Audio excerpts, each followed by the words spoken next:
Shabbat Shalom, everyone. How are you? Today's Torah portion is called Toldot. Can you say Toldot? It means generations. And we see the generations between Abraham, Isaac, and Jacob in here. So Abraham and Sarah had Isaac, and Isaac married Rebecca, and they had twins, and their names were, yes, Jacob and Esau. And after Esau and Jacob were born, they got a little bit bigger, and something big happened. Do you want to hear about it? I'll read it to you. This is from Genesis chapter 25, beginning in verse 29. Once when Jacob was cooking some stew, Esau came in from the open country, famished. He said to Jacob, "Quick, let me have some of that red stew. I'm famished. I might starve to death." That is why he was also called Edom, because Edom means red. Jacob replied, "First, sell me your birthright." "Look, I am about to die," Esau said. "What good is the birthright to me?" But Jacob said, "Swear to me first." So he swore an oath to him, selling his birthright to Jacob. Then Jacob gave Esau some bread and some lentil stew. He ate and drank and then got up and left. So Esau despised his birthright. That's pretty big. But to understand how big it is, you have to know what a birthright is. Do you know what a birthright is? So a birthright is the rights of the firstborn. Whoever is born first has the birthright. A birthright is a long-term, permanent inheritance.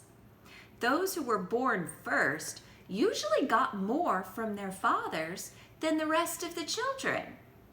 Who was born first, Jacob or Esau? They were twins, weren't they?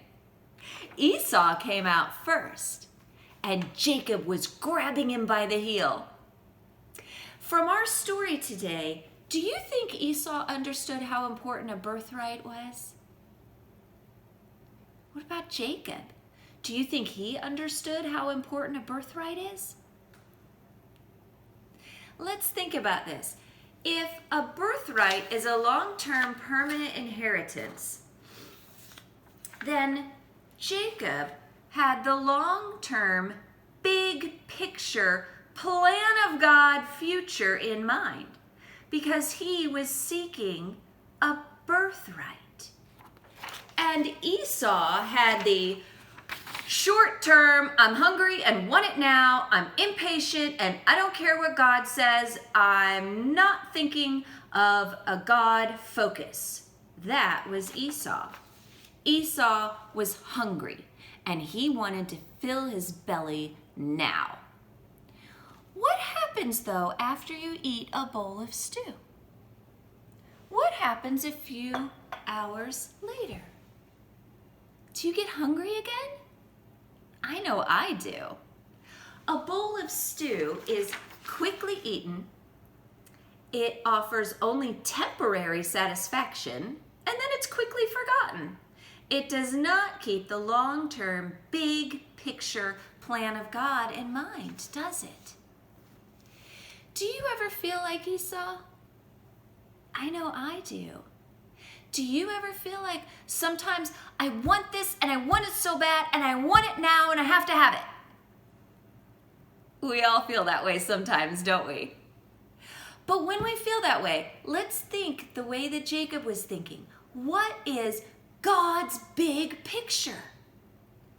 If what we want right now doesn't fit into God's big picture, maybe it's better to go hungry for a little while, to set aside what we think we just have to have right now, and to wait on the Lord and be patient.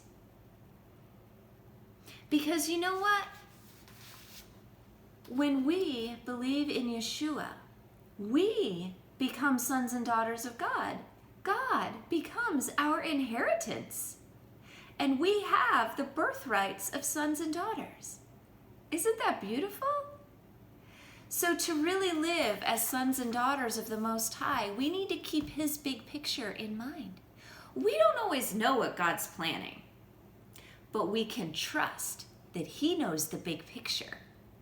And that even if we have to go hungry for a little while, we know that he's going to take care of all of our needs.